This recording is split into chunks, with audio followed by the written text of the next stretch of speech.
So Corey, I do have a question beforehand. Are you by chance related to Tom Holland by any chance? I knew that's what you were gonna say. Damn it! No, I'm not. Though anytime people ask me that, I'll just randomly be like, "Yeah, he's my dad," you know. He's your But dad. but no. Though when I was in high school, I did convince a few friends that I was related to Dexter Holland, the singer of The Offspring, and I would Oh, just be like, nice. "Yeah, I've only met him like twice, but he like sends us CDs and stuff. It's great." Oh, that's awesome. Oh my gosh, But I I'm did. not related to Dexter. No, I wasn't expecting to hear anything about the Offspring today, so that was awesome. Yeah. Do you listen to their music a lot? Oh yeah, yeah. I was very into punk rock and just metal. I feel like I got introduced to all that when I was like 9 or 10 years old, and it was an awakening. Nice. Have you seen them live yet? Apparently, they're pretty solid live. No, no, but my brother has before, and I think he goes to a lot more concerts than I have. But yeah, I think he's going this summer. Nice. I'm just geeking out on the Offspring right now. But Nice. what's your favorite song from them? Ooh, probably maybe Gone Away, and I really like Ooh, the acoustic piano version of it as well. It's just like every time I hear that version, it just starts makes me a little bit choked up. nice. That's a good pick. I Yeah. I'm just a fan of Come Out and Play like that. That's my go-to. Nice. It's Yeah, I bet that was probably like one of the first Offspring songs I ever heard. I think the first Offspring song I heard was Pretty Fly. I don't think that's aged particularly well, but Nice.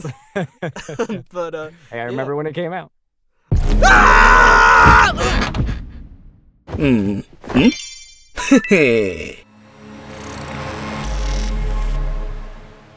Hey everybody, welcome back to another episode of OverVoice Season 4. Today I am joined by the lovely Corey Holland. Corey, would you like to introduce yourself, my friend? I am Corey Holland, and I'm a voice actor. I don't like talking about myself. That's valid. That's valid. But yeah, no, thank you so much for coming on here, man. I appreciate it. Yeah, and sorry if you hear some banging. There's someone I don't know making something out of metal and noise outside, Oh, but nice. So they like forging a sword or something? that's what it sounds like. In all honesty, Valid. But so yeah, that's what it'll be. no, that's all good. But yeah, Corey, how's your voiceover journey been so far, and what got you into like voice acting? It's hard to say honestly because my voiceover journey was very hurry up and wait. It hasn't been like a continuous thing. Like a lot. I feel like I meet a lot of voice actors now that like oh I got during the pandemic I was really into this show or this game or something. Um, but I feel like my love for voice acting started when I was a little kid before I even knew there was a term for it. And I think the first time I ever heard of it was like there was like a Nickelodeon's behind the scenes something, and I think it was like Ah Real Monsters or something like that. The only thing I remember is the voice actress from that did the voice of Oblina, and just Mm, seeing the actors do it and seeing them in the booth and stuff. And I didn't know anything about filmmaking or any of that stuff, so just like seeing this isolated room that they were in with a microphone and they could sound just like the character was like, oh wow, I'd love to do that. But it and there's that scene in Mrs. Doubtfire when he is mm. voice acting. Um, other than that, I didn't have like a real concept of it. I grew up in a very small town, and it was very easy to get bored. This is pre-internet era, Mm. and so we just go out into the woods with like a plastic sword, and Hell yeah. that's like my foundation for performance.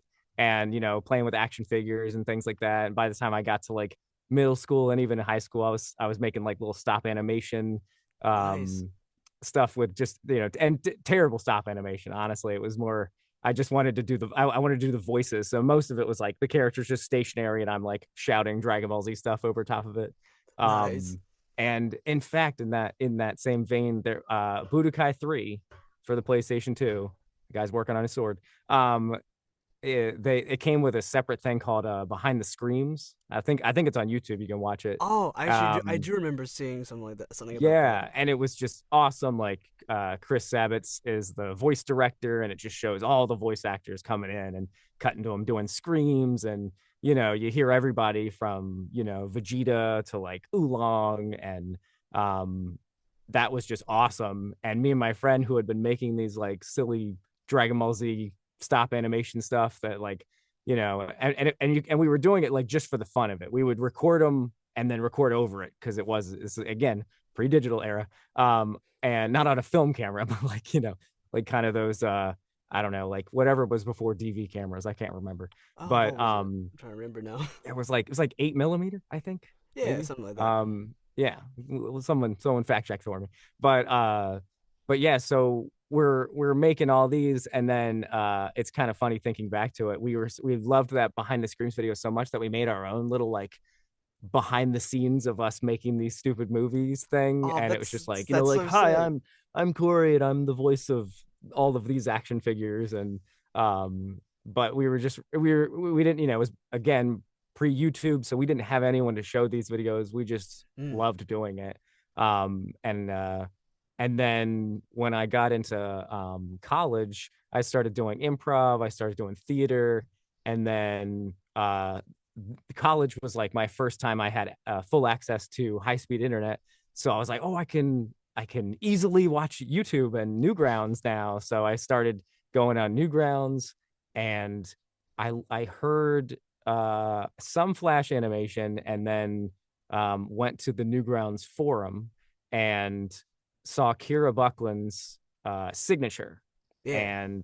and they had their demo, and I listened to the demo, and everything else on Newgrounds at that time was just like like it just sounded horrible. Everybody had these like $10 microphones. Like people make fun of like, oh, you're using a blue snowball. Like now it was like the microphones were just horrible, horrible back then. But that was sort of like the humor of Newgrounds. So when you heard like amazing, like clean audio, I was like, what? Like, how do you even do that? I wanted to know it was harder to Google equipment. We didn't have the Yeah. voice acting club at that time. Well, it was a much more basic version of it. So I DM'd Kira and was basically just like, why you sound good? Like, why is your demo so good? And Kira was like, oh, I recorded that in a studio, but I'm a voice actor, but check out the voice acting club. And then people were posting auditions for Flash animations, and later on Machinima, and on the Voice Acting Alliance that some people were on, there was a lot Yeah. of fan dubs, and you could just audition all day, every day. Nobody worried about getting paid. Everybody was just doing it for the fun.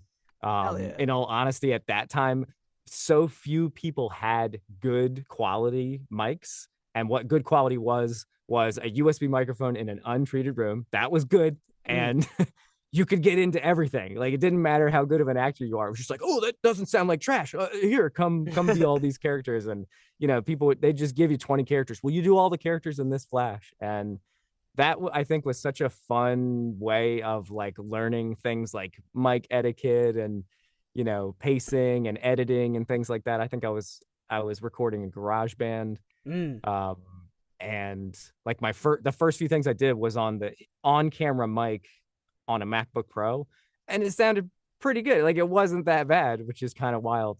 Um, but yeah, so it was like a very like carefree, way of just like messing around. Didn't care about like it didn't feel like a huge risk. We wouldn't even care. Like a lot of times like nowadays, so many people are going for a cool animation gets posted, and it's like it's got professional rates, and it's amazing looking, and everybody wants to be in it, but all the pros are going for it. So it's like, well, what chance do I have? And I totally understand a lot of people Mm, feeling very deflated by that when they first start pursuing it. But that's not what you should start with. Like mm. roll around in it, make your own stuff, or look for unpaid projects. And if anybody treats you terribly in that unpaid project, just leave. Like just Straight don't up. work with them. So that's how it like started. And at the same time, I was doing theater. I was doing a ton of improv in college, some stand up, like sketch comedy. I was doing filmmaking stuff. So just kind of like learning everything all at once. And then after college, I was much more in like a video production uh, focus, I guess. And I don't think I ever thought that I could make voice acting my profession. I like wanted to, but I never had the actual confidence that I could make it happen. And that doesn't mean that I didn't have the confidence that I could do it. I just didn't believe I had the confidence to succeed commercially. You know what I mean? That's So fair. like, like I can't just like move out to Los Angeles. I don't want to be like a professional waiter. And like I don't, that's how it looked to me. Like I'll just go out there and save up a bunch of money, spend it all, and then go broke and come back home. That's just like, it seemed like that was the only way, and so I still did like, I was living in Philadelphia at the time. I still did improv. I was on a weekly show, and we would perform for like, 50 plus people every single week. And that was a lot of fun. And improv is like amazing. Yeah. If you're scared of improv, or if you want to do any type of acting, then do improv. Uh, 50 people and is a and lot I of don't people mean like, still. yeah, and I don't mean take like a 101 class. I mean like, take a few classes and then meet people in those classes and then form like a 4 to 8 person team and then start Yeah. rehearsing every week, because that's what we did. 100%. And it was like you're doing it all the time, living and breathing it. And what's so great about improv, I know I'm rambling a lot. So No, what's so great don't about apologize for that at all. This is awesome. what's so great about improv is um you step up to the plate and take huge risks and either fail or succeed rapidly. So Yeah. like you don't have time to be like, oh, that choice didn't work, because like your friend, your partner is going to be on stage with you, and it's like, I got you, and you'll just Yeah. support each other until eventually you're just making your friends laugh. Yeah. And Exactly. and that's when it feels good, because when you're in the booth alone, it's like, oh, did I make the right choice, or did the director like that, and all these like things, and all of those anxieties just like slow you down, take the breath out of you, and you're gonna hit like a ceiling that like, if all that wasn't happening, you probably could easily surpass. You know what I mean? And that's That's and valid. I'm sure any like voice actors that are successful or learning, that are listening to this, feel the same way, where it's just like, oh man, like I know I'm better than that. Like what happened? And it's all that crap just sucking the life out of you. You know what I mean? So like when improv makes so much of that second nature, that you don't care. You're just like, I'm just gonna go up there and do my thing, and you're ready to move on to the next thing. And that, Yeah. I'm sure you hear people say like, oh, you always book the thing that you didn't really care about, you didn't really want it that bad. And it's probably because you were so much more relaxed. Whereas like if you're like, oh my gosh, I want this character so bad, but the character's not supposed to be like this, then it's just gonna kill it. Yeah, exactly. And Yeah. yeah, improv's awesome. Like improv's like one of the only few like forms of acting out there where you can fuck up a lot and it'll still be good, you know? Yeah, I mean, you have a chance to save it, you know what I mean? Yeah.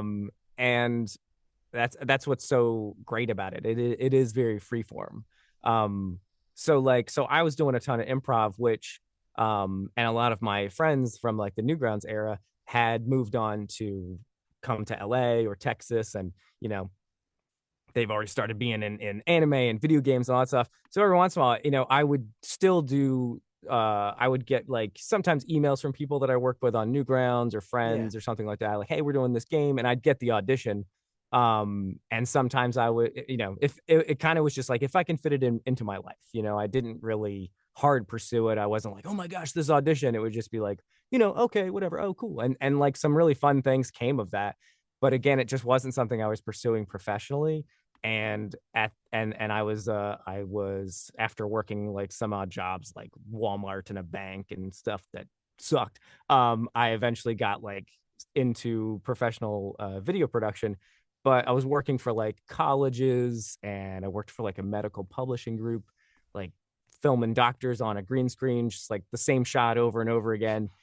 And everybody would say stuff like, oh, it's awesome that you're doing something in your field, you studied video and you're a great editor and all that stuff.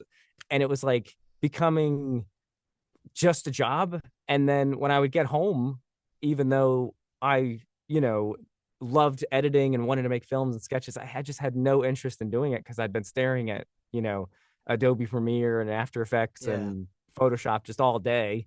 And I just didn't have any interest in it. And I was like doing these long commutes, and I could just feel this like itch of like, I don't like what I'm doing right now. Yeah.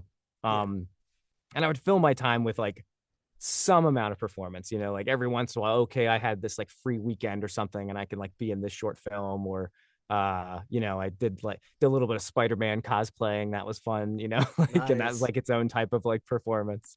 uh I still think one of my favorite like voice acting like related compliments I've ever gotten was I the first convention I ever went to, I was dressed as Spider-Man, and some woman went up to me and was like, you sound just like Spider-Man. And the Andrew Garfield movie had just come out. And I was like, oh, like Andrew Garfield? And she was like, no, you sound like Spider-Man in my head when I read the comics. And I was like, Ah, that's like the nicest thing anyone's ever said to me. that's so nice. And again, at the time I wasn't doing any voice acting. So like to what I said earlier about like looking at everything as though it's one thing, like that still was leading me to what I'm doing now. Whereas a lot of people, if it's not this type of voice acting or whatever, this not the way I want it. It's like at least find a way that you can perform and enjoy and keep growing as a performer. Because all those times I was doing a bunch of random things. So sometimes I kick myself about like, man, I wish I had gotten started, at least like 2017 or 2019 or right before, right as the pandemic started or something like that. Why didn't I go back at this point instead of that point? But it's like maybe I wouldn't have been as good of an actor. So Yeah. so much of the stuff that I've experienced in life, even just like even some of my least favorite jobs I've ever had, just studying people and like, you know, what you personally went through, and good times, bad times, traumatic times, all of those feed into being an actor. Yeah, totally. And so yeah, so like eventually trying to leave those like video production jobs, I got a video editing job for a YouTube channel that was growing and growing pretty rapidly at the time. And um eventually I did it for like almost a year remotely, and I was like killing myself. Like I was like I was like working these like 10 to 12-hour days Mm. editing, like barely sleeping. And like my sleep was so poor that when I would go to sleep, I would like kind of have, I guess you could call them like night terrors. Mm. Like I would like wake up like, like it was like in the middle of the night. And I think it was Yeah. just my body being like, we don't want to do this anymore. So eventually that job turned into me moving to LA, still Mm. working for the same company, but I had a better schedule and, Oh, yeah. was involved there. So fast forward a few years and pandemic, I was no longer working at that company. And then it was like, all right, it's finally time to like actually pursue voice acting again. Yeah. And at first I was a little scared because I was like, I haven't talked to some of my friends for like 10 plus years. It's gonna feel like I'm asking them for things, where it was just like, oh, I'm getting back into voice acting, and people were just like, it's about time. That's great. What's going Hell on? What yeah. are you working on? Where's your demo? Like, so it was actually really, really awesome to, reconnect with a lot more people. Like I kept up with some people, some of them, you just a Facebook message every couple of years. Hope you're doing well, Oh, but nice. it was great to finally like reconnect and feel like I felt more, I feel a lot more part of the community now. Yeah. And yeah, so the past few years I've been, taking classes. I've been in some games and shows and stuff, and I'm right now I'm circling the drain trying to get an agent, getting Mm. really good feedback from them. I was telling you earlier, but it still takes a while to actually get a response from them. Oh yeah. It does take a I'm while. sure you know. Yeah.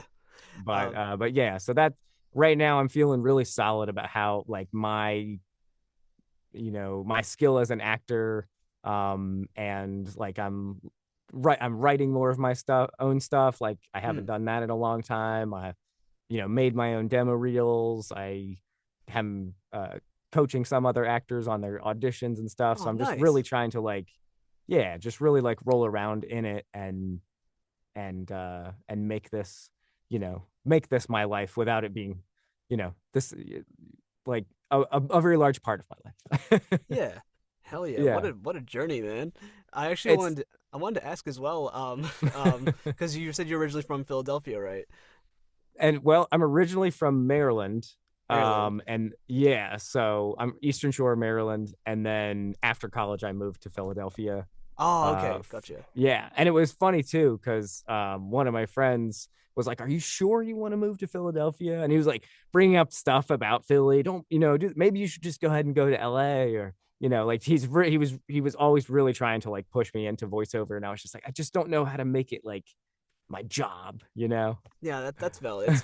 It can be very unpredictable and certain Yeah, times very it's unstable as well. scary. Yeah, but I always said like, oh, I'll only go to LA if like some job takes me out there, Yeah, and I never thought a job would. So when it was starting to happen, it was like, oh my gosh, I think I'm actually going to move to LA. So, but it still took like 5 years of being in LA before I finally pivoted back to you know to voiceover, and yeah. it was a little too late. I went through some some trauma and Oh, sorry some to hear broken that. times, a broken bone. um Yeah, sorry to hear that, but man. I'm sorry. I hope you're yeah, doing okay, man.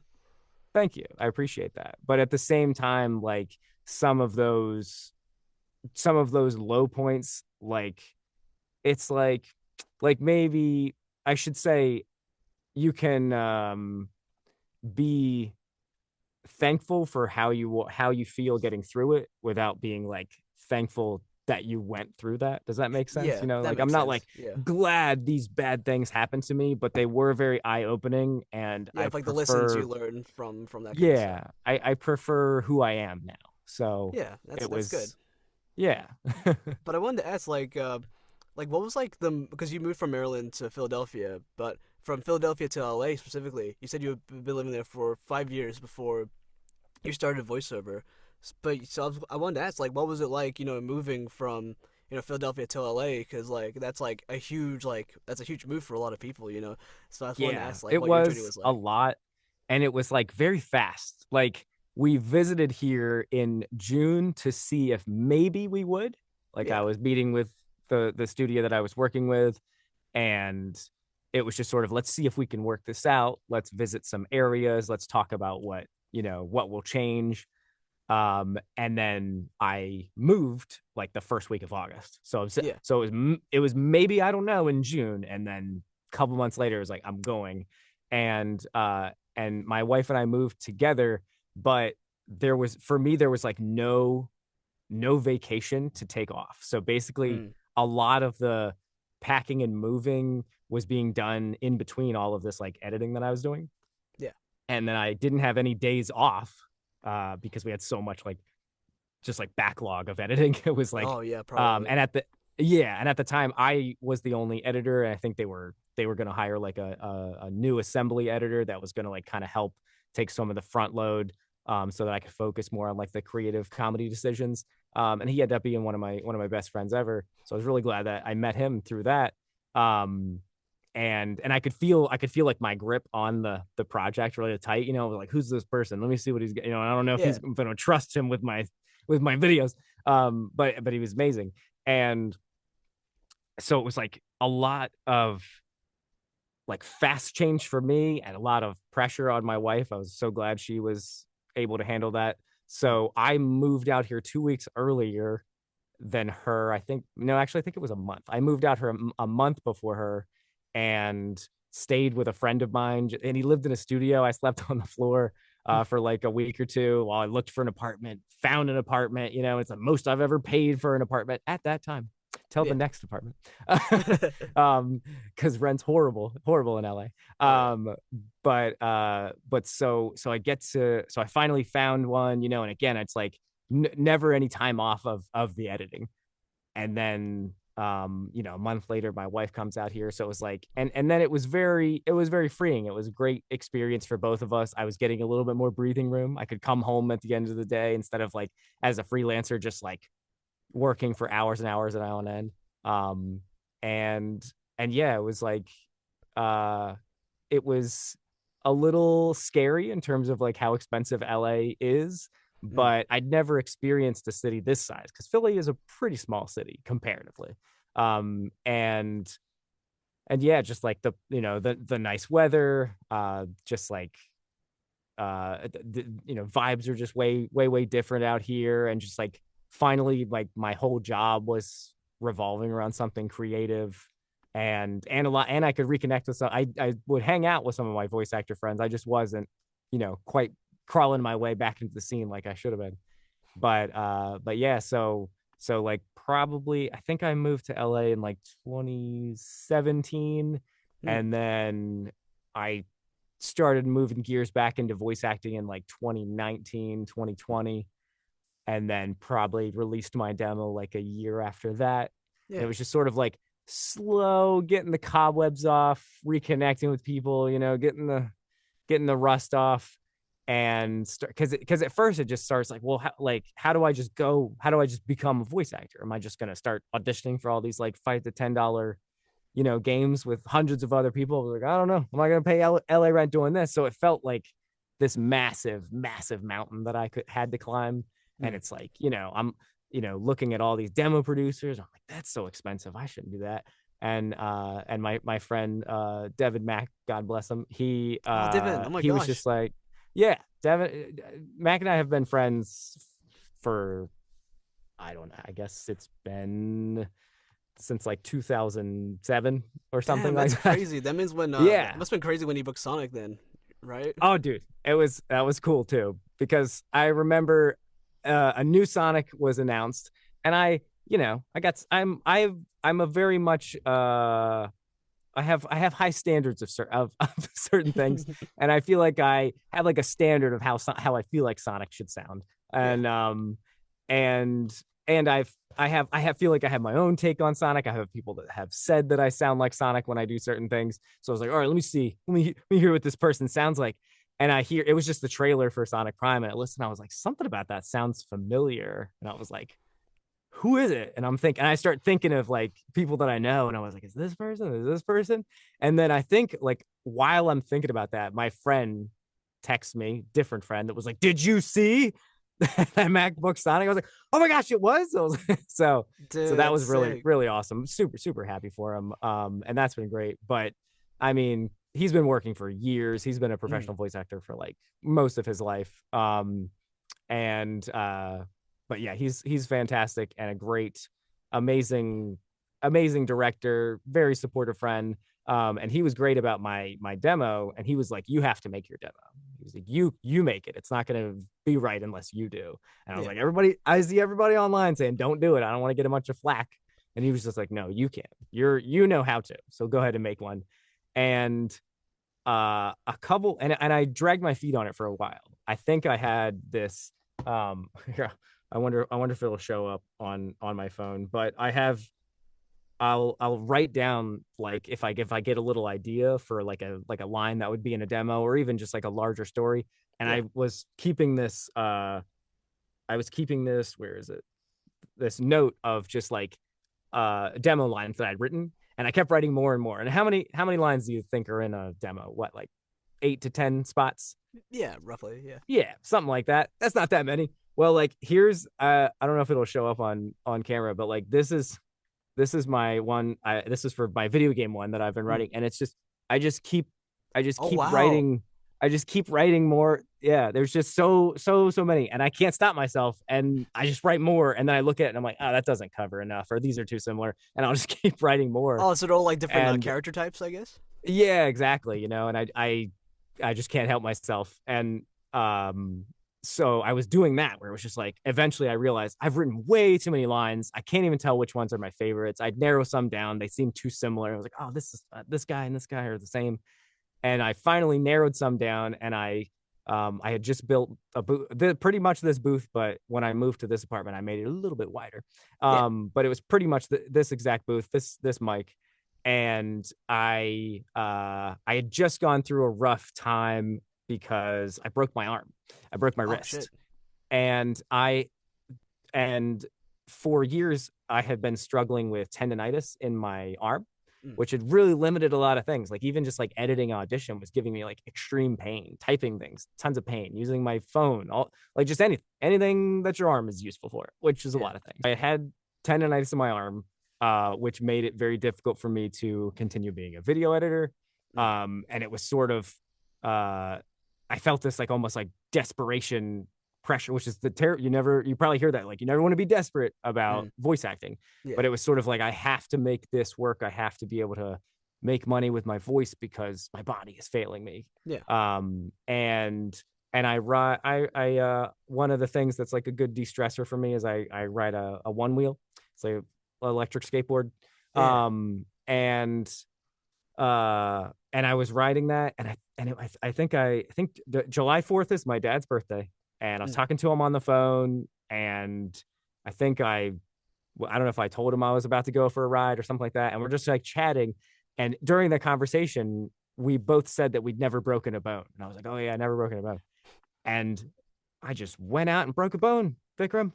Damn, Just right on Independence Day, right. man. Yeah, it was, and it's so strange. It was like that was a horrible experience. I won't get into that, but it was kind of this like wake up call for me, Yeah.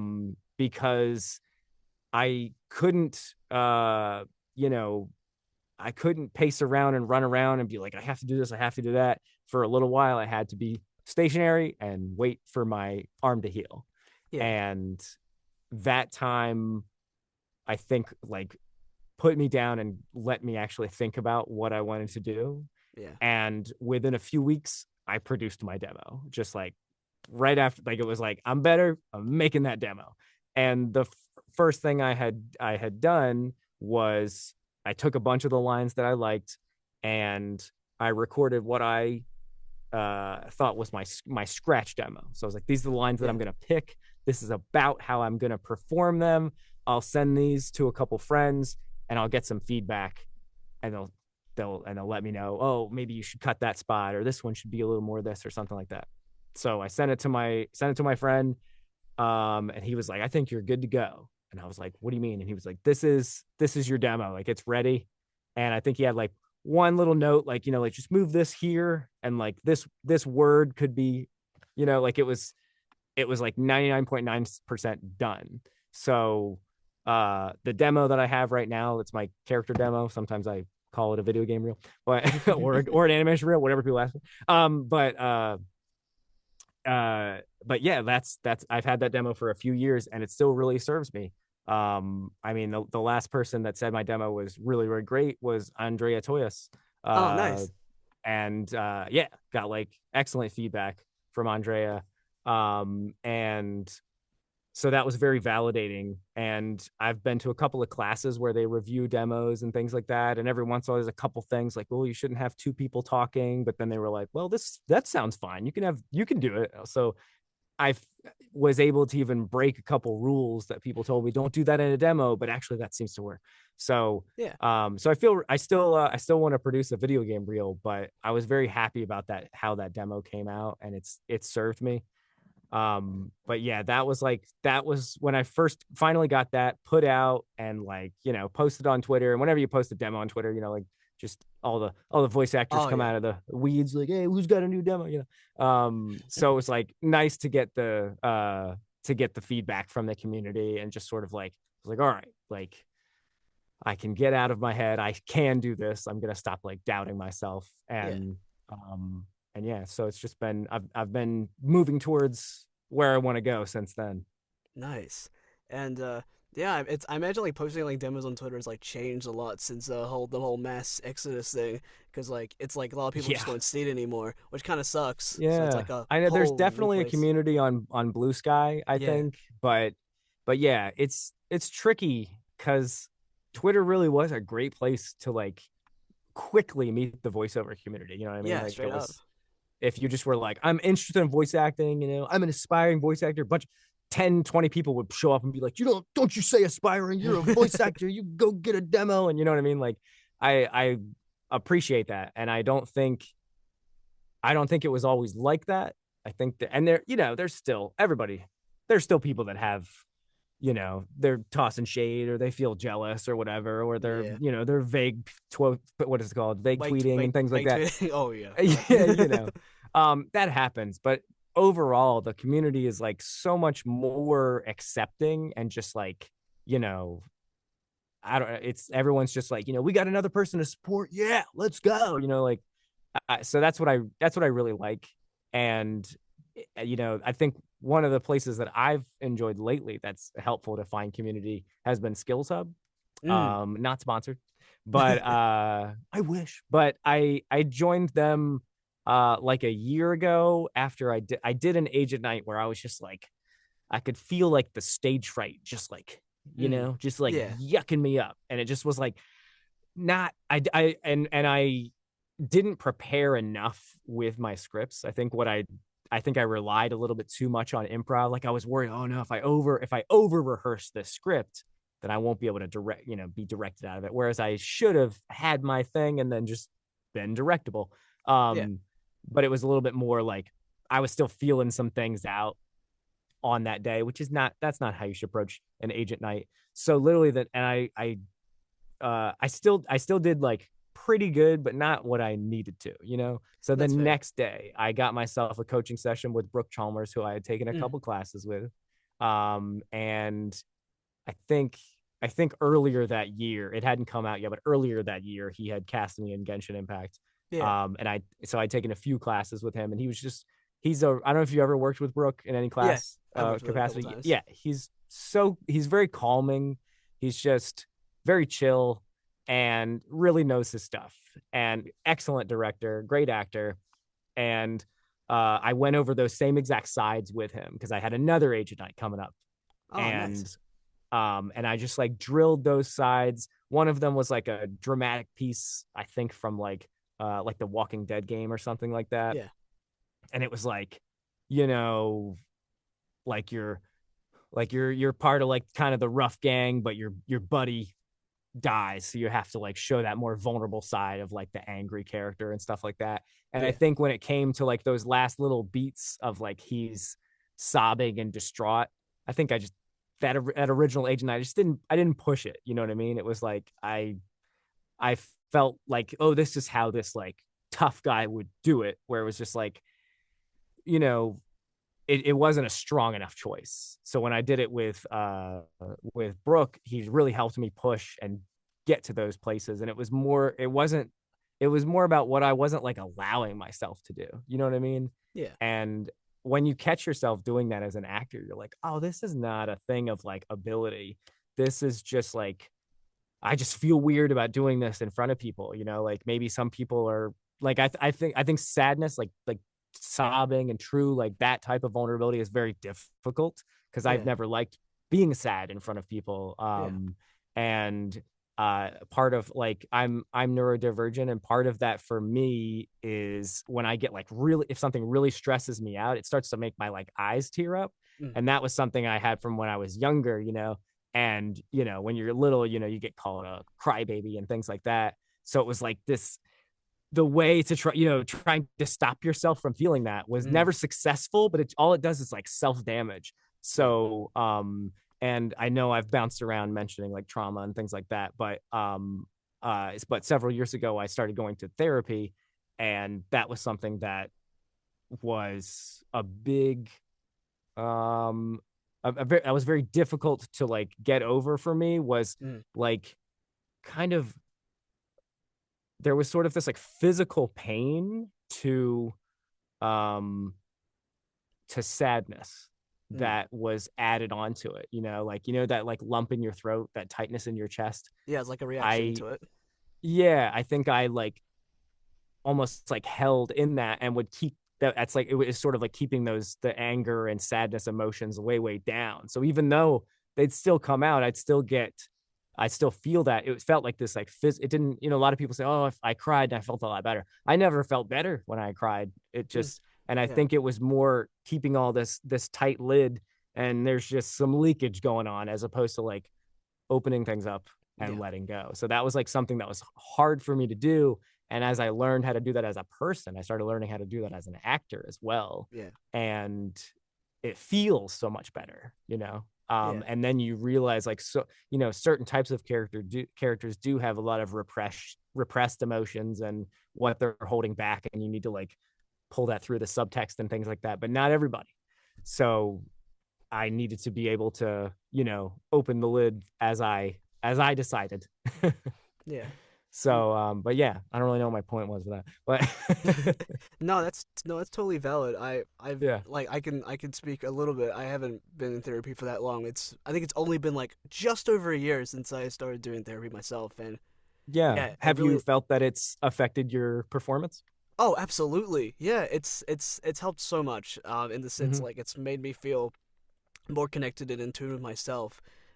Because at the time before that, because when I was, not to get too deep into it, but when I was younger, but I No, was please. like I was really bad at like expressing like my emotions and stuff like that. Because like I was told like don't cry, don't be angry, control your emotions, like all that stuff Right. as a kid. Exactly. As how I think it's how the I guess the mindset was at the time.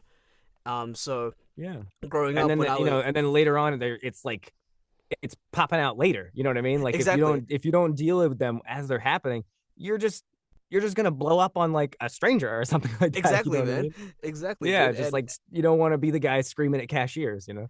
yeah, and when I got a bit older, like when I actually was allowed to like express myself, I just didn't know, how to do it, if that makes sense. Yeah, And absolutely. It does make sense. yeah, I think I did end up turning into a guy that did blow up at the cashier at some point. Not like an actual cashier, but like, to like some friends that I did lose at the time, which really sucks.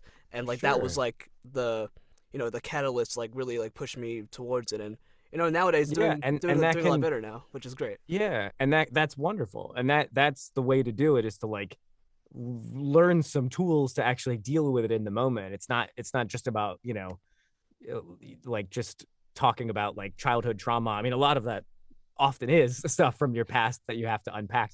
But like so much of it is just learning how to calm yourself down in a Yeah, moment of stress.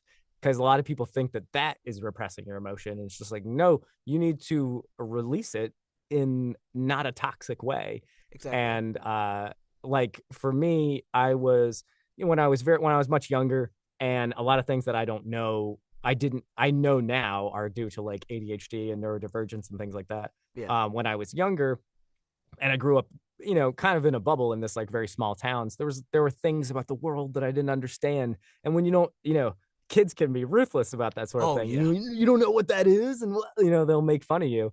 And if you don't know how to react to how you're getting made fun of, you get made fun of harder. You know what I mean? They'll just Exactly. bully you because of how you're reacting to the bullying. And sometimes my neurodivergence, I lucked out because I wouldn't notice that someone was being really rude to me. Mm. So I just play it cool because I didn't realize that they were being heavily sarcastic or saying these like rude comments about me or something like that. So when I didn't really react to it, it's almost like that defeated it in the moment. You know what I mean? Yeah. And as I got older, I started really loving comedy and I learned how to successfully be funny. Yeah. Whereas, when you're like in middle school, you're not funny. But you're just trying to be. But but yeah, so like, and that was sort of how I dealt with anything dark. Yeah. And I still, will have those moments now. And you take a dark comedy past plus therapy, and I've said things, and people will be like, whoa, and I'm like, you're just afraid of that subject matter, Damn. you just don't want to talk about that. But whereas like I find comedy is the best way to be able to, it allows you to get a little bit closer to the Yeah. darkness, and look at it and not be afraid of it. Whereas there's a lot of people, it's like, oh, I can't talk about this because it makes me really upset. Yeah. And then they just never address those things about themselves or the world, which Exactly. can be dangerous. Yeah. So I as I remember. got, oh, please. Also, I remember like a teacher of mine like a long time ago saying that a lot of comedy is born from like tragedy and realness, Exactly. in the Yeah. sense that Yeah. some stuff might be, I don't know, like I think comedy's kind of changed a lot over the years. Like if you were to tell me like 20 years ago or something, like it was just offensive left, right, and center. But I think Yes. Yes. nowadays, I think there is some of that nowadays, but not as much, which I Exactly. actually do And appreciate. I don't want to misconstrue and because I don't, a lot of people are like, I miss dark comedy. I'm like, well, dark comedy isn't just like racial slurs. So Yeah, exactly. Like straight that's not up. dark comedy. Dark comedy would be like, some of like the, like death. Like a lot of people are very Yeah. afraid to talk about death. But people who have experienced it or gotten a lot closer to it are usually much more comfortable with that. But yeah, like I'm not talking about edgelord comedy, but and Yeah. I was a teenager in the 2000s, so I remember, I remember. But but yeah, like I think as I got older and now that I'm not the same type of like anxious person where I feel like, like silence and boredom are terrifying. I can deal with myself a lot better. So I don't Yeah. have to always be people pleasing performance comedian person, you know what I mean? Making sure you're happy and laughing and things like Yeah. that. So if any, if sometimes people think like, oh, you're different, or you're changed, you used to do this when you're younger, it's like, well, but now I'm just me for me now. So Yeah. and that sometimes that's hard for other people, which makes it hard for you, especially like as a neurodivergent person. One of the like most wanted things I feel like for neurodivergent people is an easier word, is to be understood. Yeah. So many Exactly. people and everybody, I think everybody wants to be understood, and it can be so frustrating when it's just like, no, like I'm not like that, like Yeah. I had this little interaction with this person, and now they think like I'm like full of myself, or they think I'm an asshole or something like that, and it's like that's not who I am, and I just need that person to understand who I am. Yeah. Whereas if you can just let go of that, it is so freeing. Yeah. And I it's think not just about like being, I'm who I am and I can talk however I want and I'm blunt and blah blah blah. Like people that yeah. talk like that, it's like it's just being comfortable letting people misunderstand you. Exactly. But at the same time, I will speak up if I uh don't like how I've been spoken to. You know what I mean? Exactly, and I think that's totally So fine. People yeah, should be more, open to like understanding because a lot of I like I can't say like I don't know. I don't know how majority of the world is wired because I just don't know. But I that's a think great thing to say though. I don't know.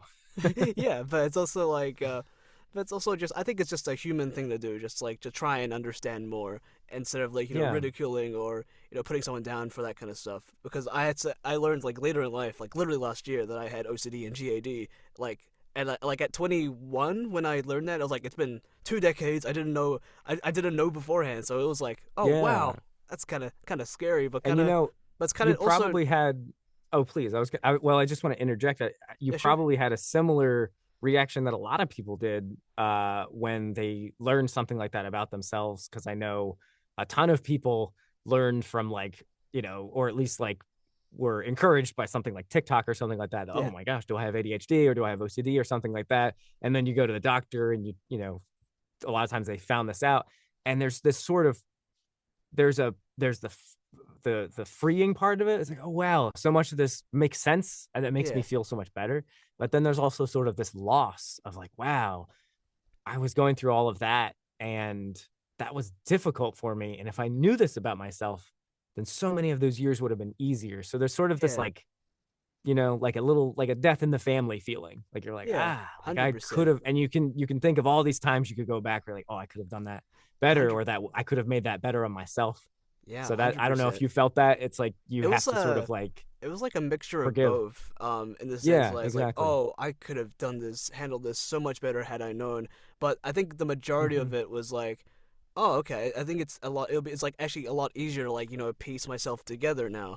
Like there's this something that I have, and it's something I can be more in tune with. And I think I ended up going back and just chatting to friends about it, and they're like, okay, that makes sense, Yeah, and like having that like feeling was like it was great, and I don't know, just having that I don't know in the back of my mind or just something that I know I have while carrying on with daily life. It just makes me happy. It makes me feel more whole. And I can't go back and exactly. I That's can't go back wonderful. and thank you. And I can't go back and change the past as much as I would like to. But Exactly. but as long But as you things are now have can take steps to make life easier on yourself, whether that's therapy or just like support from friends or medication or whatever it is people you would have approached. But yeah there's so many things that now you're like, oh man, I could do this. Or just sometimes for me, I don't have OCD, so I don't know exactly how physically you might feel. But sometimes Mm. for me, if I'm very overstimulated or understimulated, it becomes this kind of physical thing. And used to, I feel like it was just something I would just drive through. You know what I mean? I Yeah, didn't. Whereas now it's like, okay, let me stop. Let me figure out what I need. Do I need to put away everything and like block everything out? Do I yeah, just need to like eat something? Do I need to go for a walk? And then feeling better, and then you can tackle the problem. But it's just, and sometimes it's like, man, like it seems so simple, but it was really hard before. yeah. We just didn't know. And it's really hard to like regulate those kind of emotions when you're like in the moment, because like Yes. because sometimes it can be hard to like see reason whether you're seeing red or just seeing like the pure doom and gloom, So, but Yep. like just knowing that there's like a pocket of space where you can take a step back and do something else, to make you feel better is always there. Is actually really nice, And I Yeah. Yeah. and like And I have a very, very, it's not easy to find I, either. totally. And I have a very supportive wife as well. And she like, I think when I learned a lot more about like ADHD and myself, a lot of things like made sense to her, and we now know how to like help each other in that Yeah, regard. that's good. So it's like I can say like I'm feeling overstimulated, and I don't know what I need, but she can offer a few things. Would this help? Would that help? And it's like, yes, but it's not me. And I've never been one to and I know a lot of ADHD people can relate to this, but I've never been one to like throw tantrums and things like that. It's more I like kind of self damage. Everything feels more inward, and I don't know how to ask for help. Like even in voiceover, that was one of the hardest things for me. Like like I don't know how to do this, and I want to ask this specific person, and I know what I want to ask them, and I'm not gonna do it. You know what I mean? Like it No, was I just feel that. too scary. Yeah, the whether it's the how awkward you feel asking, or the threat of rejection and things like that. Yeah, Whereas when you or more so start, like I don't want to bother them, like that kind of thing. yeah, yeah, exactly. But once you ask someone, and like the worst thing that could happen is they don't respond, or they say, Yeah. "Oh, I can't right now." But if someone, like if you message me, "Hey, do you want to do this thing?" and I was just like, "Fuck you, Vikram, never talk to me again." You know that guy's crazy, and I shouldn't talk to him. You know what I mean? Like if that's how I react, you should feel no loss. You should be like, "Oh, okay, he's Yeah. out of his mind." But no Because one should some be like blacklisted or anything for like asking things, I guess. No, no, of course not. Yeah, I mean, every once in a while you'll hear about like some I don't know, casting director or something that was like, if this person emails me and if you ask if you could send me my demo, like I hate when people do that. And it's like, okay, but like you probably won't torch that person's career if they did do it. You know what I Yeah. mean? There are plenty of times when someone just messages a casting director on Instagram or finds their email on LinkedIn, and it's just like, hey, you know, I have this stuff. Here's my demo if you ever want to check Yeah. it out. And it can be very casual, but that stuff is scary in the beginning because it does feel like you know you maybe you have seen people like screw up their career, but like believe me, they've done way worse things than ask if they can send their demo to someone. Yeah, there's actual like legitimate crimes out there that people could do that Yes, are like way and worse have than asking done. a question. Yes, yes. But I also wanted to ask as well because you said you were like in and out of voice acting for like a long time. So I think Hmm. you started out with Newgrounds, right, and then kind of going Yeah. in and out, and then Twitter. So I'm actually really curious. Like over the years, of being like in and out from Newgrounds to Twitter, like what are like some of the things that you've kind of noticed like change over the time? A lot of stuff. I mean, the like I said before, it was always a supportive community, but it didn't nowadays it feels like this big wide open door. Hmm. There's the I want to be a voice actor.com did not exist. Yeah.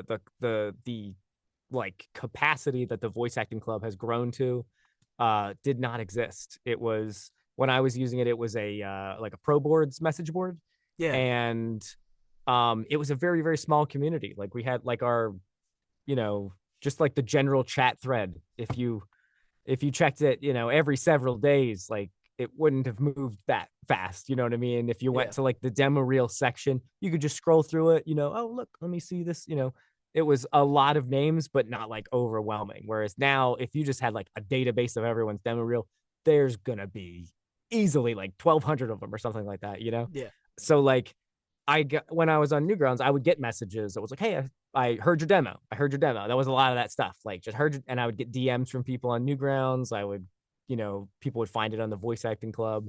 Um, and when you first arrive, some, everyone's nice, but I don't know. I don't want to.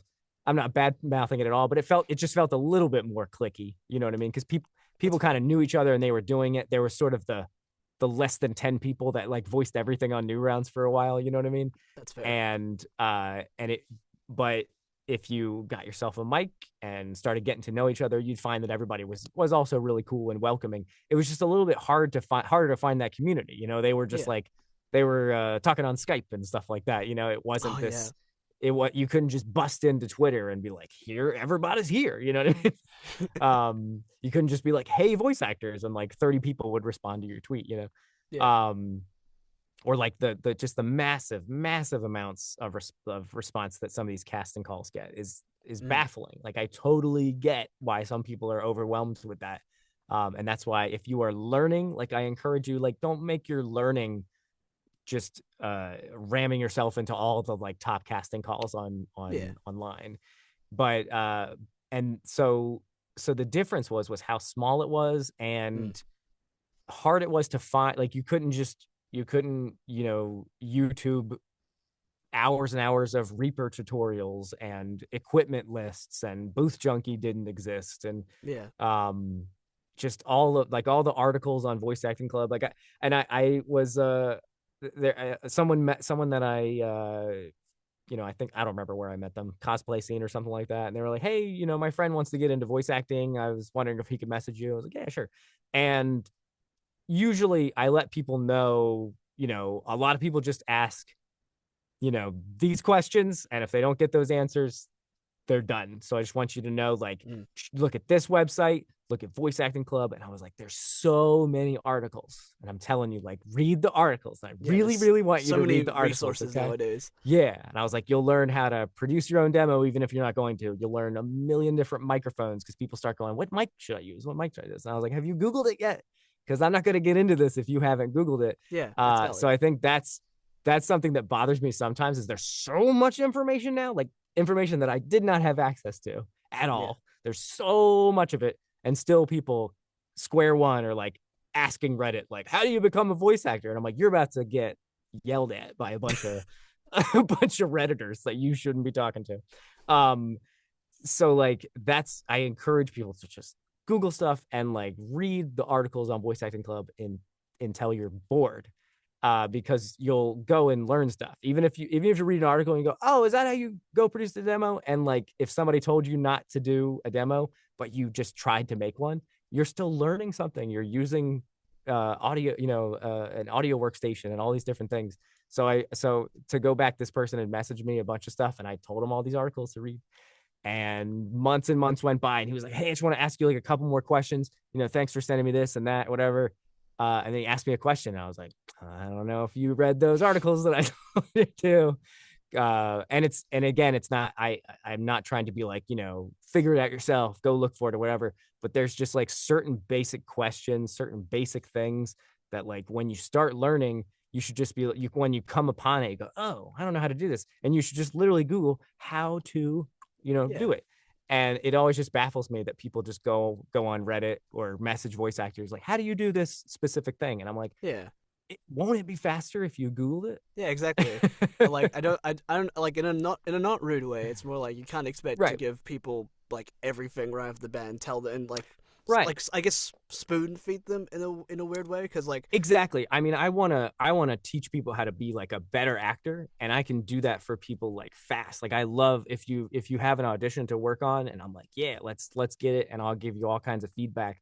But if it's little tiny stuff like you're like, oh, should I like you're asking me like how to work your gain and like how to like connect things onto your DAW and things like that. I'm like, oh, that's just like a bunch of tech stuff and everything's different. We're all using like a million different things of equipment. So like there are people whose job it is to make sure all your stuff sounds good. Whereas like I focus so much more on like the craft and the creativity of it. Yeah. Because so much of the technical stuff, it constantly changes, I mean, now there are microphones now that have like onboard noise cancellation, and people will record it in their car, and you'd think it was in a booth. So like, there's a lot, and people, just so much equipment uh that you could ask questions for like all day, every day, which interface should I get? And I'm like, I go and I type in like this interface versus this interface. Yeah. And then I look it up on YouTube, then I look at reviews and all that stuff. So that's something that, like, if you're not very techie, get a little bit more techie. You know what I mean? Yeah. Like, it'll work in your favor to learn these things. Yeah. You don't have to be an But yeah, expert right away. You can just keep learning over time. And then you kind of get your like a little exactly. routine going on and things will happen. Yeah, but yeah, so like, I think used to be there was a little bit more of an understanding that acting was acting, and like, people would say things like, oh, comedians and improvisers are great for voice acting. So Mm. that's one of the reasons I mean, I just love improv. It's very fulfilling and like and awesome. But I also, in the back of my mind, was like, this is making me a better voice actor. I want to be a voice actor one day, Yeah. I didn't like, I enjoyed theater, but I don't I mean, I do it, but I don't really want to pursue live theater Mm. That's as my fair. entire profession. Yeah. I really enjoy it. It's a great process, and I think it taught me a lot about script analysis and performance and stage projection and all of these things that you do as a voice actor. But it teaches you so many things, like, through doing. Yeah. Whereas nowadays, a lot of people are just like, all right, well, I've never acted. I don't talk a lot. I don't make anything myself. I'm gonna just take these 2 or 3 hour online voice acting courses, Mm. and then I'll learn acting after like 3 or 4. And I'm like, no, Yeah. because if Yeah. you really break that down, you've acted for like 15 minutes. You know what I mean? Exactly. Like a 3 hour class, you get to read for like maybe 5 minutes. Yeah. Exactly. And those are incredibly useful classes, because you get to watch voice actors doing their thing. You get to watch the director doing their thing. You get feedback. But if you're gonna pull out, like $100 to $500, go take a couple improv classes. That'll be Yeah. like 4 to 6 weeks. You'll be doing hours of performance. You'll get way more out of it. And it's like, well, but I'm not behind a microphone. I was like, you can learn mic etiquette in like 15 minutes. I can That's true. teach you how Yeah. to, shaka, don't move, off axis. You can learn these things Yeah. quickly.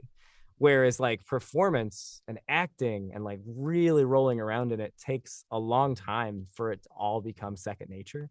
Yeah. So grab at anything you can, like local theater classes, on camera classes, like every style of act, kabuki theater, whatever you got available to you, jump in it, and you'll learn some skill that somebody else can't do. Yeah. Exactly. Um, yeah, I mean, there's a ton of voice actors that just were musicians, Mm. not even singers. There's something about the timing, like musicians have something in their brain that like clicks and times, and if you can't do that, if you have, I don't, if some people say that I don't have any rhythm, it's like, well, you should go look for some. You should go I'll find go some find rhythm. some rhythm. Yeah, man, you should go look for it. And that's another thing. Again, I'm not harshing on everyone. It's just me personally, as a neurodivergent person, I don't like to say I can't do this. I Yeah. like to say this is very difficult for me. Yeah. This is very overwhelming for me. It doesn't mean I can't do it. This is very anxiety inducing for me. So I have to take care of myself in order to do it, because I Yeah. got to do it. You know what I mean? Exactly. Yeah. So like, to me, that is like, that's the pursuing the art form as like acting and performance as all one thing. What has always been like the thing. So it's a little newer for me now, where people are like, I only do voice acting, and I'm uninterested in it. It's like, oh, you should take an improv. Oh, and I'm too scared to do that. It's like, you ever done like a local theater thing? It was like, no, I'm much more focused on voice acting. And it's just sort of like saying, I don't wish to learn these other skills. And that's a little baffling to me. Yeah, I But guess it also but plays as yeah. like the fear of the unknown because when you're doing improv or comedy, you are Mm-hmm. gonna be on a stage in front of people, Yeah. and most likely will mess up a lot, and it's like I Right. don't know, there's like a little bit of like embarrassment, I guess, if it's like especially if it's your Exactly. first And time because like first time is crazy, yes. Yeah. And what's awesome about improv versus say stand up, and I'm not saying go to an open mic night without any jokes written, but hey, what would happen if you did? Yeah, But you know what I mean? Like, you might go through this horrible thing and then be like, wow, I can't believe I survived that. and now I can do anything like auditioning. That's nothing. But like improv, the best thing about improv is that it's supportive. The Yeah. whole point of improv is not stand up. You don't come out and go, I'm the funny one. You know what I mean? Because that's what a lot of people do. They go, funny things. Am I doing improv good? And it's like, no, if honestly, if you focus on making the other person across from you as funny as possible, you'll both have this incredible, incredible scene. Like try to be the straight man in a scene and see how funny you end up being because you weren't focused on jokes. You know what I mean? Yeah. And if you learn how to support a partner, you learn how to support a scene. You learn storytelling and a lot of time. And in terms of voiceover, people think that improv is just making up lines. You know, like there's this animation line, and I'm gonna say this really funny thing, and I'll say improv is just it just means on the fly. So like if all of a sudden you tripped over your words and then you said it really fast and then you kind of spit them out, you know, that's still improv. Or there's like a breath in the middle, or you're being very physical. Like all of that can be improv without changing the words. So like the study of improv is more like the study of risk taking, you know? Yeah. Exactly. But yeah, I could sing improv's praises forever. I'm like go do improv, everyone. Yeah, improv is really nice. I totally Yeah. recommend. And if you get like a team of people, it's just even better, you know. Totally. Because like it can be scary just doing improv like by yourself, depending on what it is, you know. Yes.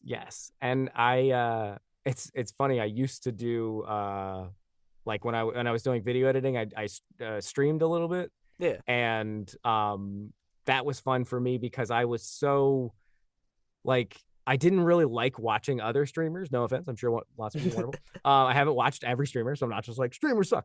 But I didn't really have a lot of streamers that I liked in terms of like an example of how I would want to do it. Yeah. So I didn't really know how to do it. But so I just played some of my favorite games, and I'm playing Ocarina of Time. I'm reading all the dialogue in lots of different voices. I just thought of this story. I'm telling this story. So it was improv, and it was stand up, and it was comedy, and it was voice acting, and that was a great practice. I think a lot of people do streaming for voice acting practice, and do it. Don't just sit there and like talk about the game. It's like I'm just playing this video game. Like do it, get performative, do all the things you want to do, pull up a game you want to be in, you know. And there's so many text-based games, like people can, you know, perform for hours. And I think that's awesome. And another thing we were talking about, what's different in the community, D&D is this phenomenon now. Like, you know, people have always played it, but like not like right now. Oh yeah. I don't know if I had friends in high school that did it, but I wish I did, because if people had asked me, I would have loved to do that. I've only played D&D a couple of times, and I have people saying like, you'd be a great dungeon master, and I was like, I gotta figure out how to play the game first, because I've only played a couple of times. But that's awesome, because those are just improv shows. Everybody like puts the pressure of like, we have to be Critical Role, and I'm like, they were very talented voice actors and improvisers before anybody ever saw one of their games. Yeah. Plus like a budget. They have budget. I didn't even think of that. But when you just go out there with some friends and you have a character that you created, so you have so much more control of it. Yeah. That's awesome. That's pretend. That so many adults get out of the pretend. Like we have, you know, they're always like, you know, like you take a class and you're like ready for this like life-changing advice, and they're like, have fun with it. Yeah. Just have fun, Vikram. And you're like, I really thought you'd teach me something. But a lot of times it doesn't make sense until you actually get yourself to that point, you know, because when the pursuit of it can be so frustrating that you stop liking voice acting. And you're like, I don't get cast. I don't know when emails me back. What's the point of this class? You know what I mean? And it's like, take a break, slow down, get to the part where you're having fun. Exactly. Like if there wasn't a microphone, if there was just a mirror, would you voice act, you know? Exactly. For D&D specifically, if you're like a voice actor, like or quote unquote inspiring, or you know, wanting to get into voiceover, the strat for what I think is really cool is if you decide to be like a changeling, for example. It's basically just you change your voice a lot? Yeah, you can change your voice a lot, and you can just see what works and what doesn't work. And I don't know, that's the strat. If you want to go down the specific like, oh, I want to do D&D for voiceover, you know, I guess that's a way to go. But I don't know, it just depends. But like, push I guess that it's range. also, yeah, exactly. But there's also like the I don't know what you would call it, like there's like the beauty of like choosing a character and watching and playing that character as they develop throughout the campaign, from start to finish. As I Yeah. mean, you can choose literally anything and it'll be fun. It's I love D&D. It's fun. Right. Yeah. And I think it's great that like cuz the couple times that I've played it's been like a little bit more like stat based and I was expecting more like storytelling, improv, everything's conversation and things like that, just like going back and forth with the dungeon master, but it was like, you're rolling for these hits and doing and I'm like, "All right, well when do we like act?" You know what I mean? I'm Yeah. like this I don't want to do it like this. But now there's a lot more versions and more you can people have told me about different like one-offs and things like that. And I was like, that's more what I need to try. Hell yeah. It totally Did you kind play of much? I've played a lot of D&D over the years. I only played once I got to uni because there was a club in high school at the time, but unfortunately COVID hit and I was like it wouldn't be the same online. Yeah. So I tried it in person, had a lot of fun in person, and that was really fun. I haven't played a campaign since though. It's been a bit. I need to get back into it, but Yeah. it's been fun. It's been really fun. I think I've only played like two campaigns. One time I was a changeling, and my first time to actually was actually a gnome. I was a gnome and a bard. That was that was a lot of fun. Nice. That's awesome. But I But yeah, want I to mean that's oh yeah, continue. this is totally unrelated, but you mentioned Budokai and stop motion with Dragon Ball figures and stuff like that. Oh yes. I gotta ask, I think it's safe to assume you're a Dragon Ball fan, right? Oh yes. Honestly, like I'm not the biggest anime fan. I've tried to be. That's And I'm fair. not one of those like, like subs are better than dubs or anything like that. Like I love seeing some of my friends' performances. Particularly like the Dragon Ball Z like intense screams and stuff like that are incredible in lots of different shows.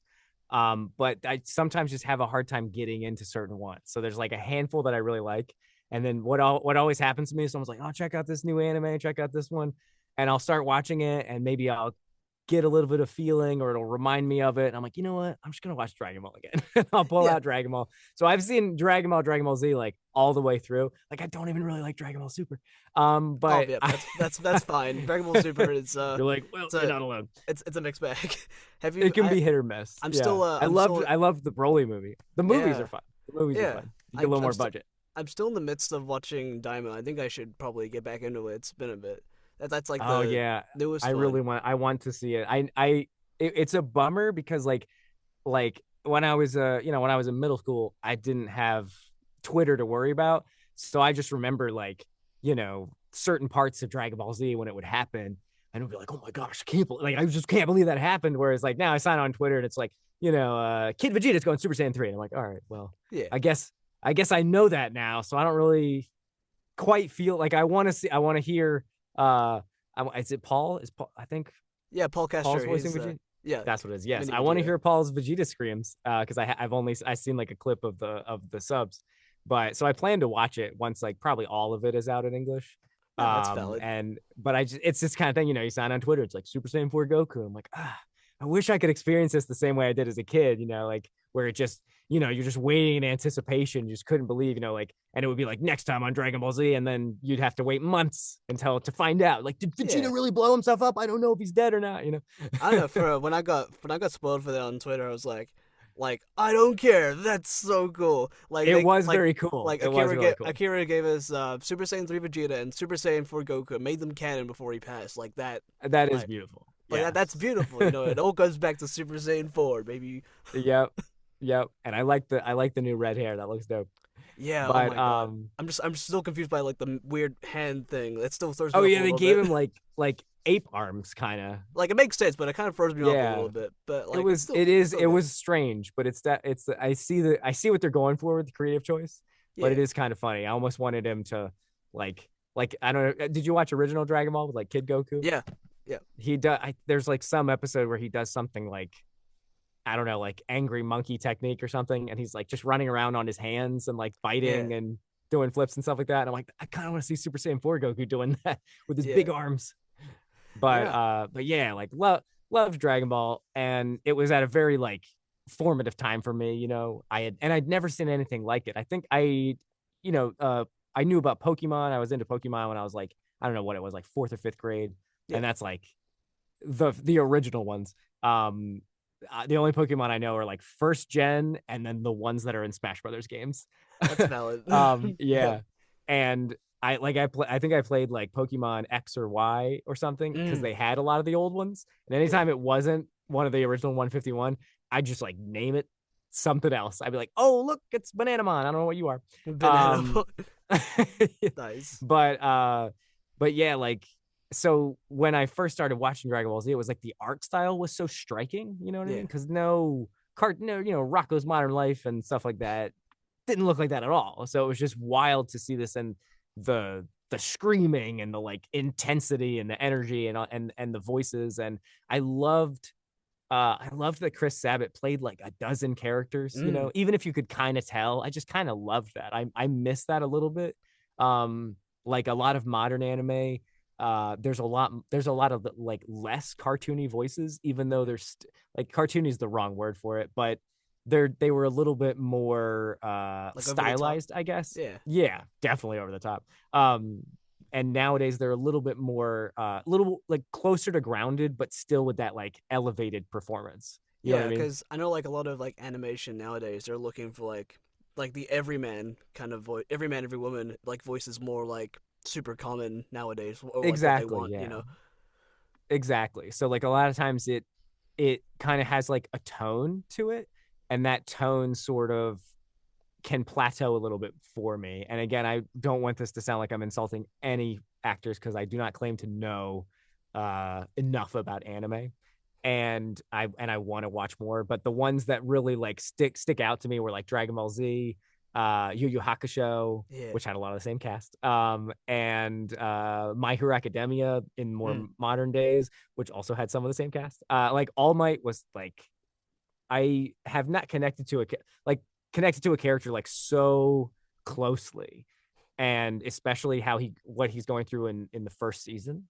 Mm. And it was when I was dealing with some of the stuff that I alluded to earlier, with myself and how I felt in front of other people versus how I felt when I was alone. And I'm not saying like I'm All Might or anything like that, but All Might was I'm this big and powerful, and I have this huge smile on my face whenever I'm around you, and no matter what, I'm gonna keep that up for you.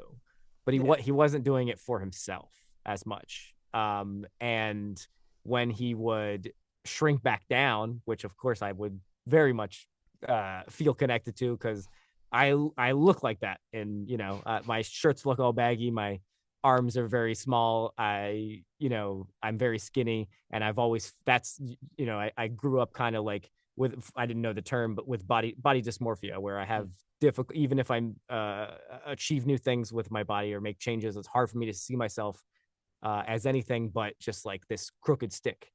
Mm.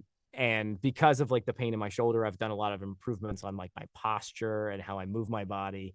And so with All Might, I just really, really connected with like that character that was like, I don't want to drag myself through life because I see all this damage that it's doing to All Might. And he's gone past capacity. He's gone uh plus ultra. Plus ultra. And the damage that it did to him, even when he would stay in his like ultimate state or whatever it was, and like blood's coming out of his mouth and things like that. And to me, like one of my favorite scenes in like just any I don't know of anything that ever existed, and I'm a big film guy, so it's saying a lot, is the scene when he shows up I think it's like it's in the first season, which is like my favorite one. Like a lot of times I'll just keep going back and watching the first season. Nice. Um, but it's the he doesn't have a lot of power left. He shows up. He's still like in like a suit and a tie, or like a dress shirt and a tie, Mm. and he's fighting The the Nomu? Nomu. Yeah. Yeah, and it's like what's the hand guy? What's his name? Shigaraki? Um, yes, and Shigaraki, has this like, I told you his quirk was shock absorption, and then All Might goes, yeah, what about it? And I was like, oh fuck, like I was like, I love, like it like made the like hair stand up on my neck, like I just love, because he knows that he's gone beyond what he can handle. He knows that's my dog barking, and he knows. Hang on a second. No, you're all good. Hey, brother. Hey. Oh, thank you. My wife's home. Uh, so he All Might knows that he's gone beyond and that he can't withstand much more, but still for the good of everyone else, he still has this, yeah, what about it? Like, I don't care that I already know I can't beat you because I'm going to beat you. Like that level of confidence was like so inspiring to me. And I think it almost like at the time would and I think Dragon Ball would give me this feeling as well. It would, these characters were so, they were so larger than life, and I didn't know at the time when I was a kid that anime is a visual expression of emotions. So if you look at some of the beats, like, oh, all they do is scream and all they do is, clash and things like that. And I'm like, but when you see what the characters go through emotionally and what they're pushing for and who they're trying to protect, and when you need something that badly, that's how it kind of feels. Like we all wish, like, I just, you wish you could have these moments where like could just your key would burst out and your hair would stand up and you'd feel like this new upgraded version of yourself. But to achieve that as just a person has to be something you feel within. Yeah, and I can't that's tell really you. different. I can tell you like Yeah. so many times. Like if I was like super like, I don't know, like physically like doing something strenuous, I would have like, I would just do like a mini Kaioken in my head, just Yeah, like straight come up. on. Yeah. But whatever gets yourself to that point, so like again, I know I went on a big tangent, but All Might is such an important character to me because of what he pushes himself to destructively. Yeah. And that's not an inspiration to me, that was a warning. Mm. Like I don't want to be All Might, but I Mm. thought I did. And then Ah. and it was like, and like in terms of Dragon Ball Z, I loved Vegeta. Vegeta was just the best. It's like, why won't we give him a win? Why does he always get right up to it? He achieves everything he ever wanted, and then still they slap him down like every single time. And it's because of what that character represents. Yeah. Why, like people, oh, Goku's so boring, like Superman's so boring. And it's just like, no, that's who you want to be. You Yeah. want to be at peace so that you can achieve the next part. Yeah. Because if you're just pursuing it in anger, it's just not going to get there.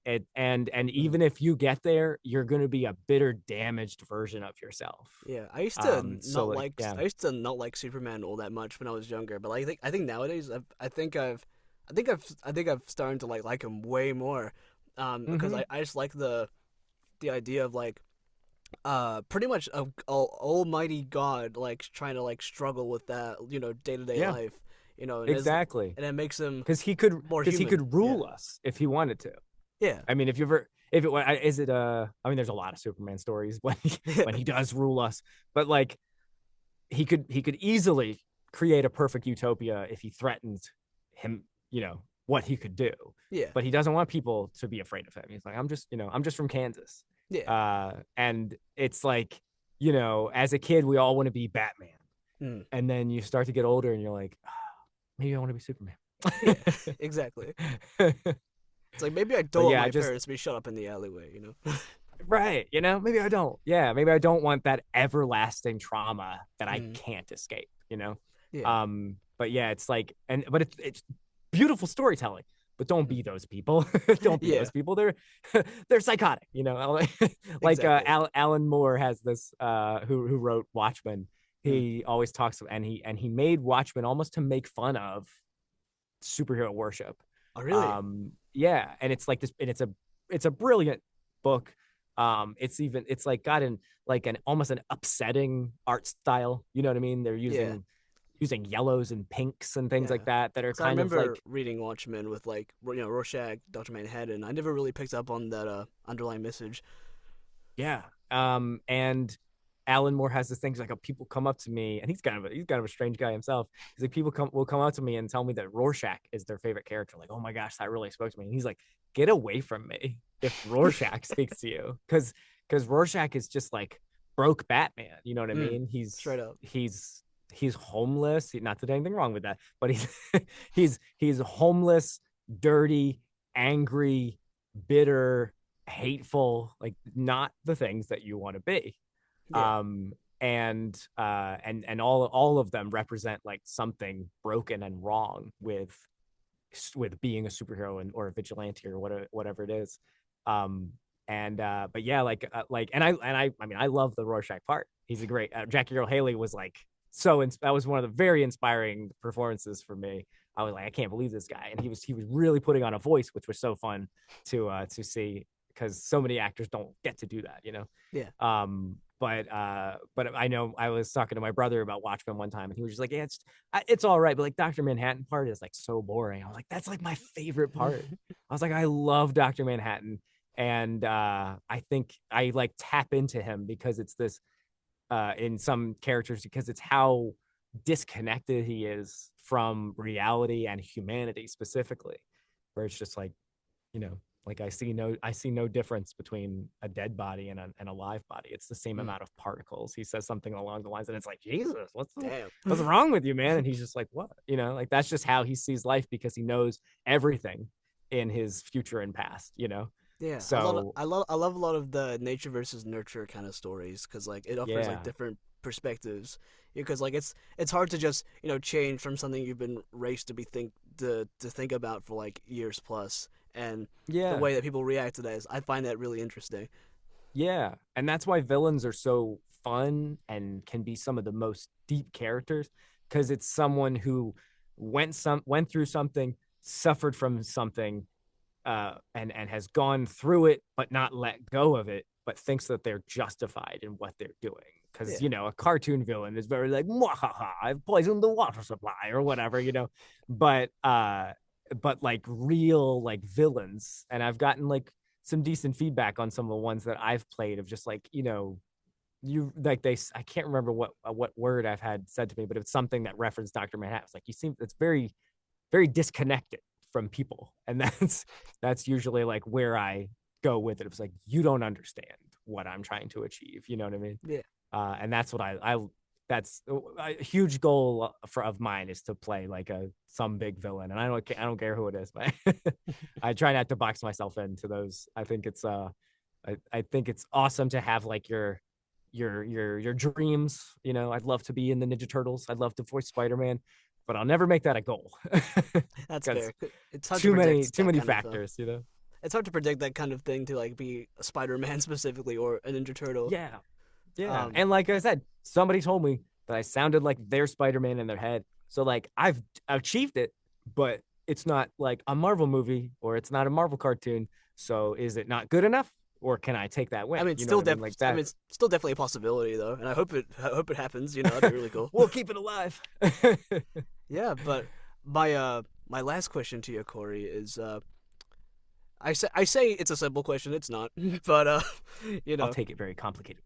all right. But yeah, over the years, being in and out of voiceover, and moving to LA, being married, everything that you've been on your that's happened in your journey so far, like what personally keeps you going? What personally keeps me going? Um, hmm, interesting. Personally keeps me going. I think just being like having the ability to be open-minded and continue to enjoy life. I have known a lot of people that are, you know, I don't want to use the term like a shell of their former self, but a lot of people who just like years and years of compounded bitterness. Mm, Just I want to become better as I go on. You know what I yeah, mean? A more open person, a kinder person, a smarter person. Whereas like I look backwards, and without heavily like judging or hating myself, even though I know I've suffered from a lot of like self judgment and self hatred, mm, where I lived in a bubble where I was closed-minded on a lot of things, or there was just entire communities and parts of the world that I was just totally unaware of. So I think just being curious and open, and without sounding cliche, but just like open to love with people, I just love people. Yeah. And my wife, for sure, you know what I mean, like she is my partner, and I really don't think I wouldn't be who I am right now. We've been together for, shit. We've been together since 2007 as well. So Nice. her, me, Mac, all together. But but yeah, so Claire and I met in college, and I don't know if it was the end of college when I was doing stuff on Newgrounds, it was like my secret identity. I Mm. was afraid of being judged for that. It wasn't like today when it was like, hey, I do TikToks, I do Instagram, I do whatever. Everybody makes stuff or whatever. It would be like, oh yeah, I make YouTube videos, or I do this voice acting thing. Like I go in the basement and like shout in a mic, and like I was in this weird parody of, like I just didn't share that with people. It was kind of like, all right, that's weird. I don't know what you're doing. So I feel like I was afraid of that judgment, but uh but Claire thought it was really cool. Hmm. And now, fast forward now, I'll, say I was in the booth and you were directing me on an audition. I'll go show it to her. Hey, check out this take that I did. You know what I mean? Check out this cool Nice. scream that I did. Whereas before it would be like, or I'm like, I'm doing like a weird voice, or I'm doing like this voice, I'm, this character I'm not like confident in. So what's Claire gonna think? Because Yeah. I'm not doing like a million voices to her all the time. So it's like, by showing her being open and showing her my art, because that's what it is, it made me even more open and free around her, and I feel so much better now. Like, I have no qualms showing her any of my stuff at all. I'm Nice. very excited to show that to her. But it's just funny. I like just remembered that I didn't tell her that for like the first part of college, because I was like, I don't know, weirdly ashamed of it, or it's like I got my nerdy friends and then I got my girlfriend. I don't know. I'm not sure how I was separating it. But yeah, like she's very, very important to my growth in that respect. And when I first told her, like, yeah, I really want to be a voice actor, and what would you say one day if I like wanted to move to LA? And she said, can I come with you? Aw, So that's so sweet. I know I that's love sweet. that. Yeah. Whereas if I go back to high school, um, I was dating a lovely girl then, but I was too young and locked up to like know my future. I Yeah. knew things I was interested in. So if you had asked me deep down, if you were into voice acting and you asked me, I'd be like, yeah, I want to be a voice actor. But at that time, a senior in high school, Corey was like, I'm going to go to college and be an English teacher, I think. And Yeah. I'll live in this town that I grew up in, probably, that's what I think. And I just remember one time, like, I don't know, probably nearing the end of our relationship, at the end of high school. It was like before she set me free before I went to college.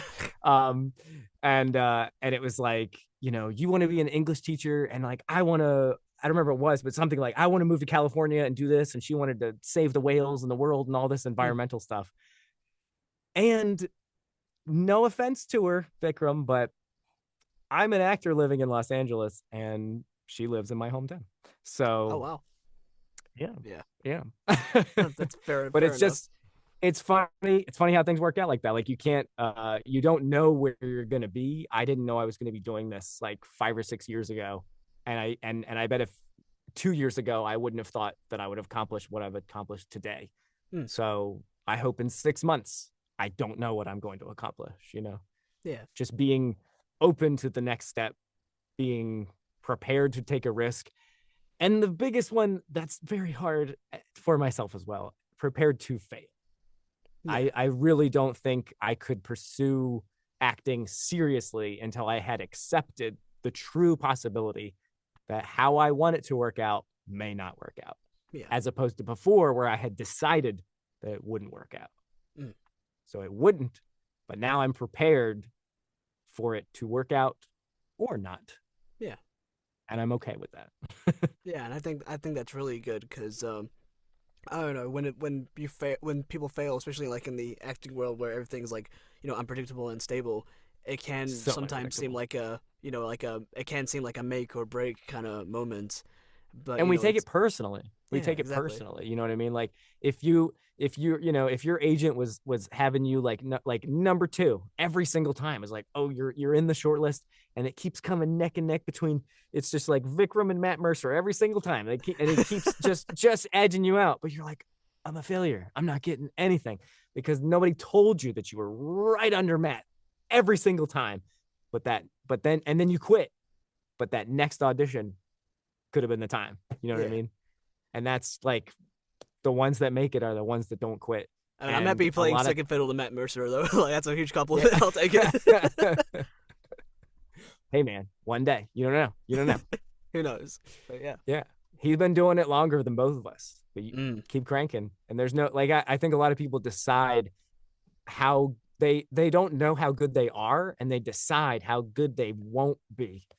Mm. And so much of that is focusing on everybody else, just Yeah. everybody else. A Like lot of when comparison. people yeah, when people start asking me like who my favorite voice actors are, I'm like, well, and I can name a few people, but I usually start pivoting back to like some of my favorite actors in film, and it's Yeah. usually people that can do everything. Like I said, when I grew up was very inspired by like Jim Carrey Mm. and Robin Williams, uh, uh, Michael Keaton, Jamie Foxx, Dave Chappelle. I know he's not always in favor lately, but but yeah, like a lot of comedians that had this very well-rounded and confident delivery, whether it was comedy or drama, um, just amazed me. And they're people that have done or can do voice acting as well. Yeah. But going back to our earlier conversation about what's different about the community, one thing that a lot of people really suffer from, and it's because of social media and how everything is like, okay, I want to be a voice actor. Oh crap, I have to have a million TikTok followers. I gotta have 500,000 Twitter followers. I gotta have a IMDb with 50 credits, and I've never acted. I gotta, you know what I mean? You see all this Yeah. stuff that everybody has, and people are like, I'm in this anime, I'm in this game, I'm doing this, I'm doing that, and whatever. But like sometimes people are announcing something that is just like something they made, or Yeah. but they announce it with the same excitement because they should be able to, because it's just as big a deal. It's just 100%. not backed by millions of dollars and whatever budgets Yeah. and stuff like that, but it's no different. It's all acting. And so many people, like when you take a class, it's like, oh dude, you sound like this, you sound like this person. If you do something dramatic, you sound like Troy Baker. If you do something deep, you sound like Ray Chase. If you have long brown hair, you look like Matt Mercer. uh, it's just the comparison game. I try and let that go. Yeah. And I've heard that I had a couple of people tell me I sounded like a certain actor, and I looked up their stuff and realized I'd never watched any of that stuff. And I Ah. was like, good. So I'm not imitating them. Good. Because you have to just separate yourself. And if your hero sounds a lot like you, maybe don't listen to them as much right now. You know what I mean? Fair. Because we can't help it. We can't help it. We just like want to sit in that person's shoes. But it's like, you don't have to worry about if you're going to be the next Sonic or Spider-Man, because you might be the next character that no one's ever heard of Yeah. and is a bigger deal than Sonic and Spider-Man. You don't know. Yeah. Who knows? Yeah, But we gotta stop. Don't play the comparison game. yeah, it truly is the thief of joy. Oh yeah, the thief of joy. I like that. Yeah, but like it's something that a lot of people will do even when even I say that, but I should listen to my own advice because it just happens, because like it just happens when you're like on social media a lot, which is hmm like I for better or for admit worse. I have muted people that I know on Twitter. I'm not gonna say who, but I've muted them because I could feel this like growing jealousy. And Mm, because it was like, I don't feel like I'm achieving this fast enough. I don't think I'm moving fast enough. But it had nothing to do with what I was studying. It had nothing to do with my auditions. It had nothing to do, I didn't hear any of their auditions because they're doing that by themselves. And it was just like, all right, well, this like, I have to get where this person is, was not helping me at all. You know yeah, what I mean? And then you start to lean into, okay, you know what? You see people talking about like toxic positivity and things like that. You're like, yeah, no, I understand what some people are saying a little bit, but like you need to lean into, like, you need to just start congratulating people, and you need to find it in your heart to actually be happy for them. You know what I mean? Exactly. Like, yeah, like if tomorrow, like, you were like, I'm Green Lantern, I'd be like, that's the coolest thing ever. Like, you know what I mean? Like, I'm so excited that you're the Green Lantern. That's awesome.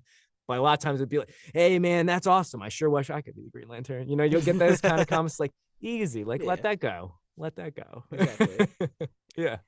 Yeah, yeah, 100%. You know, just It's being genuinely happy for it's a people skill, you know. is it's a skill. Yeah, I It's a guess it is skill. a skill being happy for people in a way It if it's like super Yeah. competitive Everything takes nature. practice. Yeah. Yeah, but you know, being genuinely happy for people is always a good thing. Nothing wrong with like leaving a nice few words. You know, every now and then Yeah. when you can. And Yeah. But it's like it can, the toxic part of it is what you're keeping inside and not dealing with. And you can deal with that through your performance or therapy or friends or whatever you need to. You know, you don't need to go angrily, you know, tweeting, you know, everyone's gatekeeping voice acting, and, you know, like, it's like, yeah, slow down. exactly. Just slow down, Yeah. take a breather, take a sit back, and you know, figure out why you enjoy doing it in the first place. That kind of deal. Exactly. Yeah. Next time you do an audition, ask your friend, "Hey, are you available? Like, sit with me on the phone. Let's do this together." And Hell if yeah. that feels like crazy and really like, I didn't like having that person there, then you definitely need to do it. Because how are you going to feel when the director and the Mm, script editor and two engineers and like whoever else is working in the studio is there? You know? exactly. But and yeah, you never really know. But like so many people are gonna be listening in on stuff, even if it doesn't, you know, even if you don't get booked, you know. Yeah. You get those moments where it's like you just did like the take of your life, and they're like, yeah, I think we're gonna go with the A. And then the person like turns around and they're like asking each other like what they should get for lunch or something, and you're just like, oh my god, they didn't like the B. I've destroyed everything. You know, I'm never gonna be invited back. And it's like, nah, like, you get tomorrow, you're gonna forget how you even did the B, so don't worry about it. Exactly. It's Yeah. never personal unless you like make it personal by being like I don't know, just really if I don't know if you're like blatantly rude or anything like that, you know, Mm-hmm. then I think that could probably be personal. But if it's Yeah. like you know just doing your job, I don't think people will hate you for it. You know. Yeah. And like I know I have years of experience of different types of performance. I've been on stages with tons and tons of people watching me.